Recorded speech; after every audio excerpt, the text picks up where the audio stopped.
ఒక చిన్న టాపిక్ అండి. ఈరోజు నేను పెట్టిన వీడియో కూడా అదే అనమాట. అది వంట చేస్తున్నప్పుడు వీడియోకి మళ్ళీ మళ్ళీ చెప్తున్నాను, మాత్రం ఏమనుకోవద్దు. దానికి చెప్పాను కదా, 15 lakhs 11 lakhs వ్యూస్ వస్తే దానికి అసలు 700 మెంబర్స్ పాజిటివ్ కామెంట్సే పెట్టారండి. అవును, మేము ట్రై చేస్తాము, మేము కూడా చేస్తాము ఇలాగే వాటర్ పోసుకొని. మా ఇంట్లో కొంతమంది పెట్టారంటే మా పేరెంట్స్ కూడా ఇలాగా చేస్తారు, ఇది నిజము అనేసి. కానీ ఇద్దరు పెట్టారండి. నాకు అసలు వాళ్ళని ఏమనాలో అర్థం కాలేదు. ఎందుకు ఈరోజు మార్నింగ్ మళ్ళీ అదే వీడియో చూసింది, అదే పర్సన్ మళ్ళీ మళ్ళీ మళ్ళీ నెగిటివ్ కామెంట్సే పెడుతూ ఉన్నారు. నేను నిన్న పెట్టాను కదా, అంటే నేను చెప్పే అన్నీ ఎలా ఉంటుంది అంటే నా మెమరీస్ అని చెప్పాను నేను.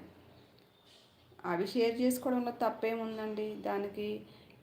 కూడా అలాగే కామెంట్ పెట్టారు, ఏంటి ఇలా గొట్టాలు, చిన్నప్పుడు అందరం అలా తిన్న వాళ్ళమే కదండి, ఇలా ఫింగర్స్ తగిలించుకొని అలా తిన్న వాళ్ళమే కదా.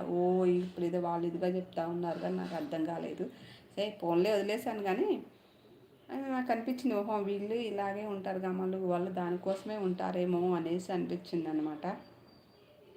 ఒకళ్ళు ఎవరో పెట్టారు, అలా పెట్టుకొని పై అంటే వాళ్ళ ఇల్లు వచ్చారేమో అనిపించింది నాకు. అంటే వాళ్ళ ఎక్స్పీరియన్స్ అనుకుంటుంది.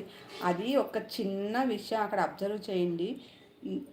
ఆయిల్ వేడొచ్చే వరకు నోట్లో నీళ్లు ఉండవండి. జస్ట్ కళాయిలో ఆయిల్ పోసే అంతవరకు మాత్రమే నోట్లో వాటర్ ఉంటుంది. అది ఒక్కటి అబ్జర్వ్ చేయండి.